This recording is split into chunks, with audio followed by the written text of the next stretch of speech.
I waited for this day for so long.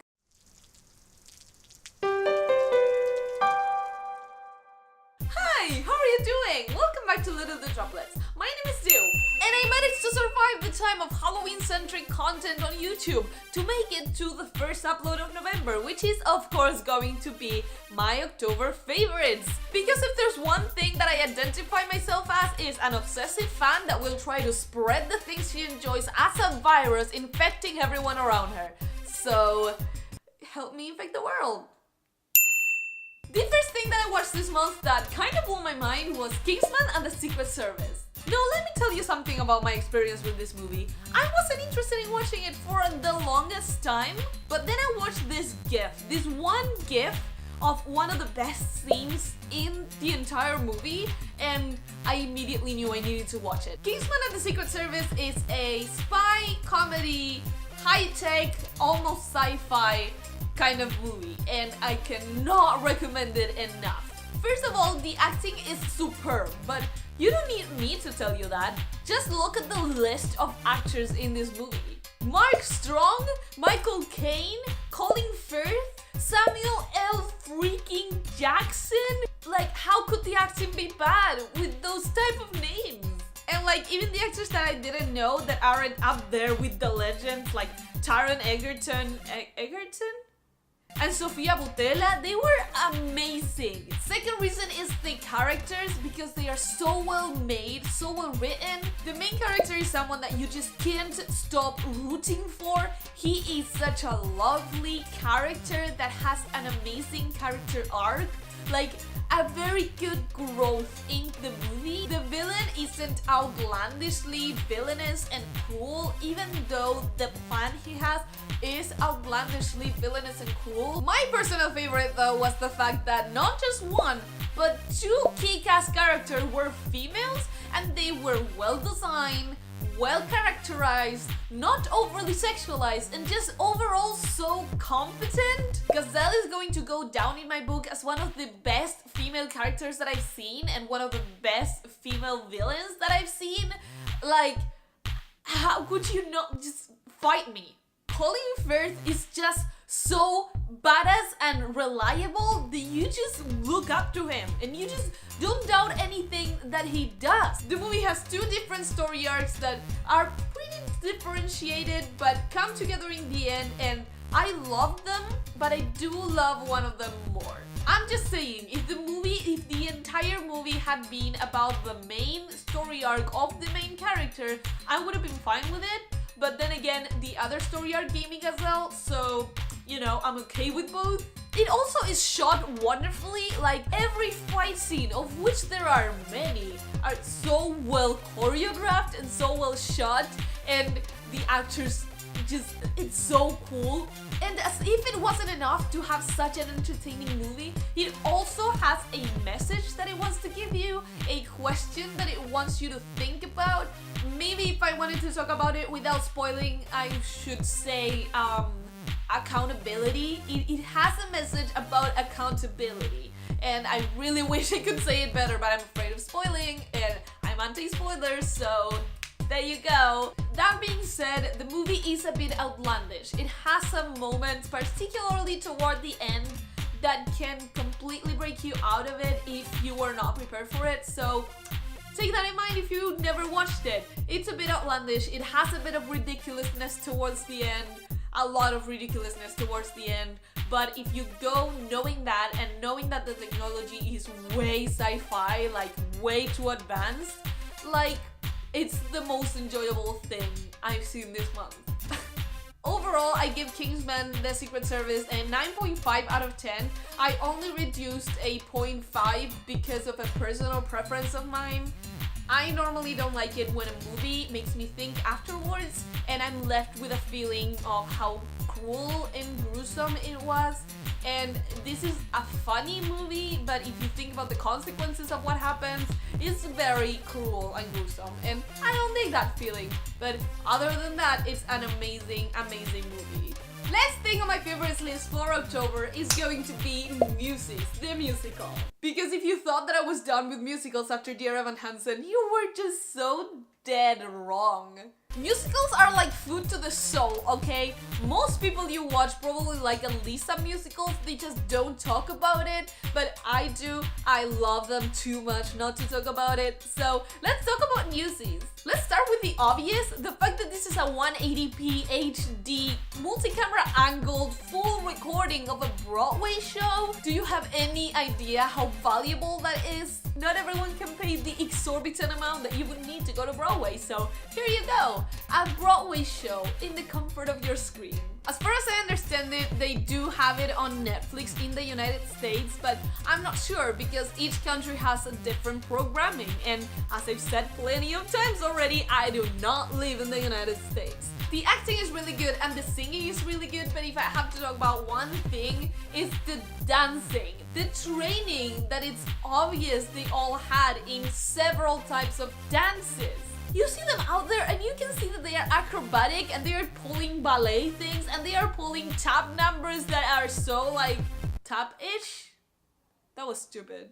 Sure, the composing of the music wasn't particularly mind-blowing for me, and the storyline is a very Disney storyline where not everything has to completely close off in the end or be explained in the end, but there are some very good moments, some very good jokes that just made this thing solid gold in my eyes.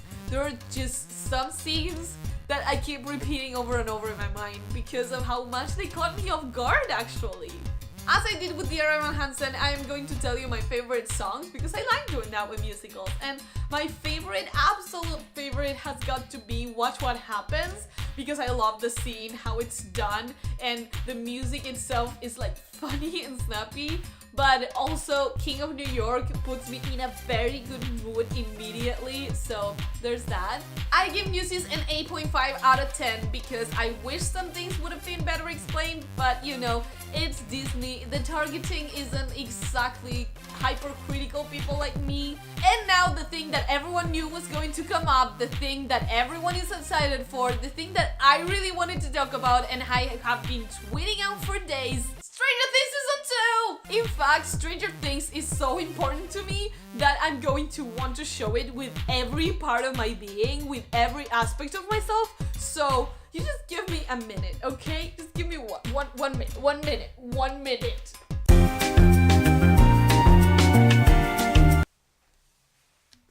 Now that's better.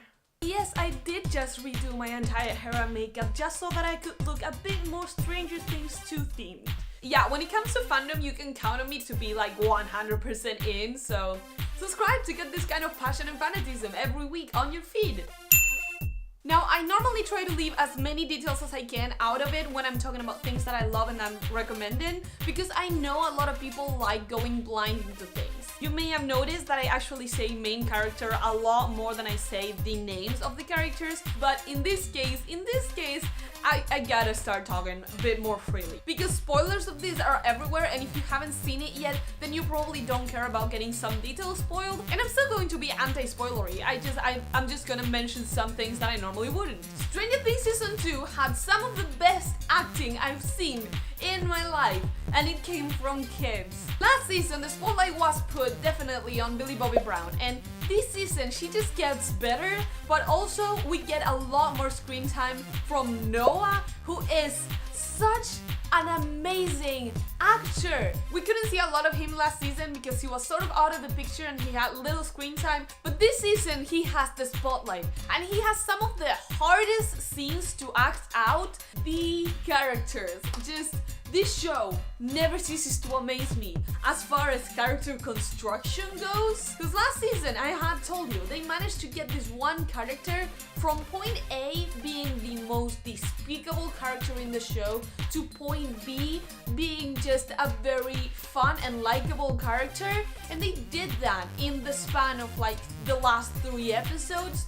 And this season, they managed to take that one character that started as the worst character of the show in season 1 to the best character of the show in season 2. Steve, I'm talking about Steve, you know about Steve. They managed to make a character arc just that good. There is something to be said about a show that can make you like every single one of its characters except the ones that the show clearly wants you to hate. And I mean hate. You either like and adore the characters or you hate them with your guts. There's just no in between, and the show does that. Let's talk about Newey, the character that starts as this pathetic, sort of cringe-worthy character in the background that suddenly had me crying more than any other character in the show made me cry. I literally didn't cry as much for anyone else than Bob this season, and I was not expecting that on his first few appearances. Let's talk about Joyce Byers, or as I call her through the entire season, Joyce the Force of Nature Byers. When you have shows that have the main characters being kids, normally the parents aren't that big in the narrative. Normally they don't have a lot of pull, but Joyce Byers, Joyce the unstoppable, hyper-determined, you will never ever beat her Byers. Also Dustin just brights my soul up.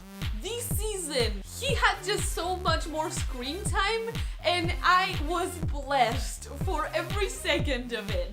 Dustin is a character type that we're used to seeing as a comic relief. Even though he fulfills that role sometimes, he never does it by being the punch of the jokes, but rather by delivering the punch of the jokes. And then there's Lucas Sinclair and his family, because there's just one scene of his father and he steals it. There are plenty of scenes with his little sister and she steals it. Okay, but Lucas. Last season, Lucas really needed a sort of redemption arc because everyone was angry at Lucas. I mean, from the audience. I personally never felt that way. I felt that he was realistic. In fact, he was the most realistic kid of the whole bunch. But people were still pissed, understandably. And this season, I think they gave us something to fix that general opinion of Lucas. There are some other new characters that appear this season or that have a lot more weight this season than the last one, but I don't really want to talk about them a lot. The music, the 80s references, and the way that the whole thing is shot have been as wonderful as last time. If anything, I would say they even improved in the things like designs. There are some things that are designed in a way that it's like, damn, they just did that. I give season 2 of Stranger Things an 8 out of 10, and whoa, I know that's very low compared to what you were expecting, what I was expecting. But here's the thing, I hated the story arc of Nancy and Jonathan. I have very strong feelings about that, and I may leave it in the comments. If you want me to tell you why, just ask me in the comments, I will explain. But honestly, just so infuriating. I could not enjoy it. Also, while the last season had me at the edge of my seat in wonder of the mystery and worry for the characters, this season had me less on the edge of my seat because I predicted a lot more things that happened and I also suffered more than worry about the characters. This season, compared to the last one, was hurtful. That's the word that I would use. It's a season that hurts. I also didn't like the way that episodes 6 and 7 were structured. I just didn't feel that it benefited the pace of the season. And my other quip is the ending, because it was such a clear-cut final ending. It felt like it could finish the entire show this way, but I know there are 2 more seasons confirmed at least, so that's not the end of the show, and it feels like the end of the show.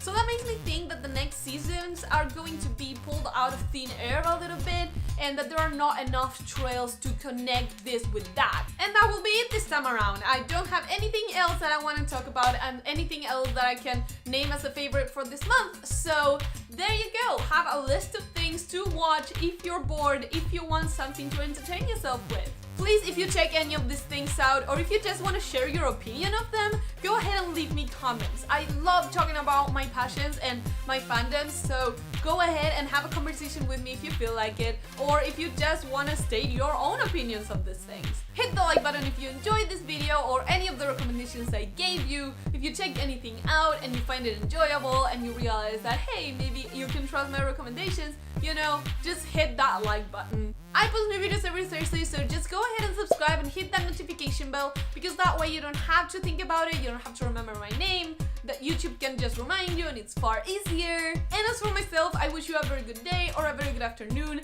or a very good night, or whatever time it is when you're watching this, and I will see you next time. Bye!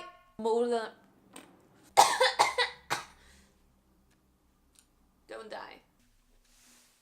I cannot tell you how hard this hair is to maintain for someone who has such thick and long hair as me. Prelude.